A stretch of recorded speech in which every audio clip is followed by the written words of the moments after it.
I don't come with initial thoughts of and ideas. I try to do it really as an active action. I come and I try to have no initial thoughts or idea or pre-concept of what I want to get, or the only thing I want is that it's going to be interesting for me and for them. As long as it's interesting, something good will happen in the end. It's a process that has a lot of trust in dance, in movement, in composition, in the ability of dance with its few 3-4 basic elements to convey something which is large and complete and in a way self-sufficient. So I just really I go in the first rehearsal. I have just a starting point, just to have something to do the first day, and then it really fast it just keeps on going by its own. It's like a process that leads me. I'm more here to kind of understand the process, which is independent from me, than trying to create a process. I'm more following what's happening in the studio, because once you say go, things will happen, and then it's to being alert to catch the interesting things and try to go deeper with them. And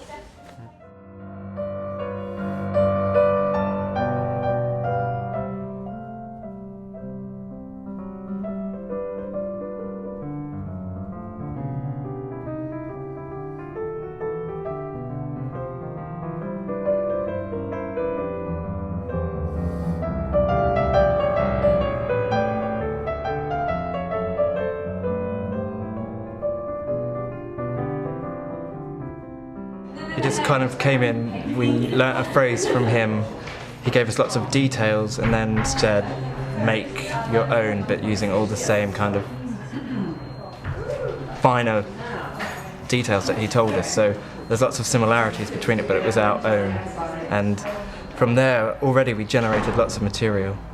because the first thing we did, the starting point was a process of translating, a physical translation. I just showed a very short movement phrase, 20 seconds of movement, and then the first thing I asked them to do was to translate them individually, everyone to kind of like, as if it was in English, and translate that to French, and then you gonna say the same thing but with completely different words and completely different musicality and different accent. So you want to go there?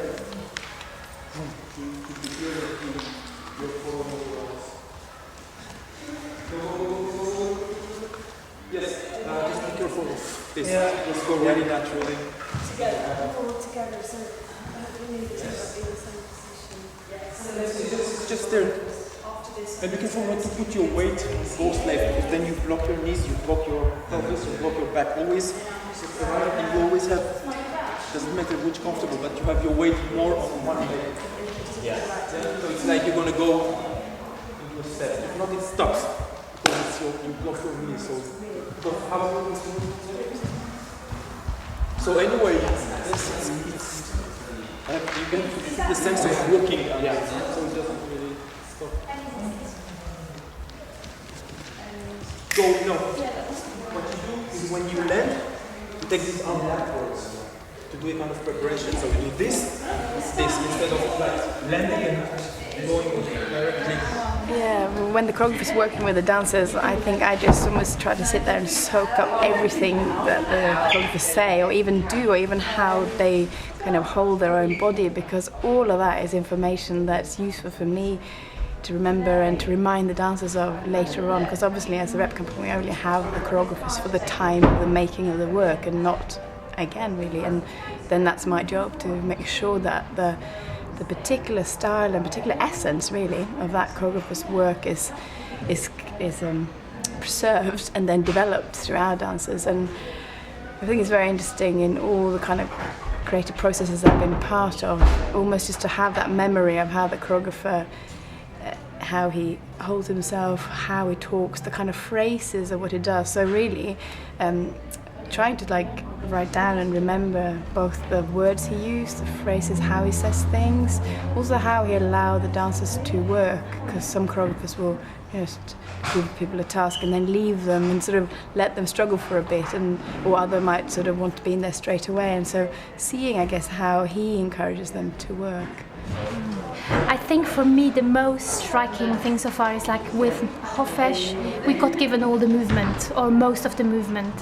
And with Nigel as well, quite a lot of the movement was set, and obviously he comes from a completely different theatrical background, which is a lot of fun, but you can almost not compare to what we're doing now. And now this is great because like it's our movement. I feel like we really have ownership over the things we're doing, but like the way he's putting it together so cleverly and like playing with the arrangement of it is really interesting. Yeah, so when Emanuel leaves, Stina and I need to ensure that we keep the piece, both in terms of the practical part of it, make sure the dancers remember and that everything comes together when it needs to come together, but also that it somehow is alive. So there's something about this piece that is particular to this piece needs to continue to develop. Especially in Emanuel's case, it's quite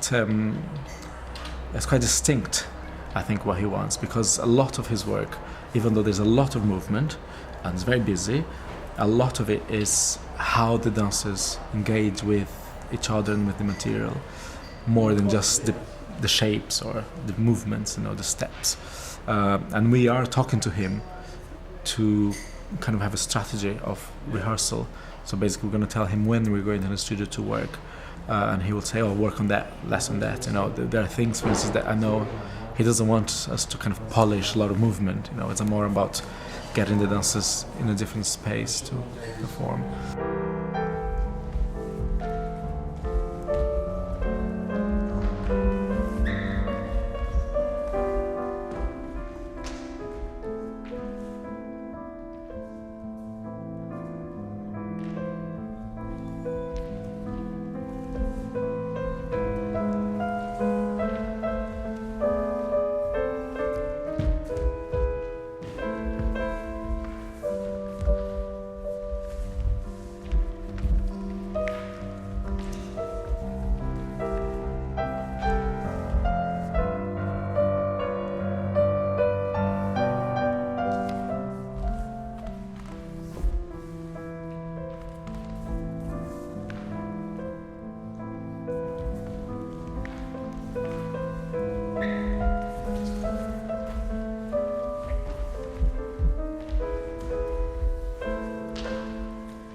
We did the first full run through Saturday, which was our 11th day of work, which is actually amazing.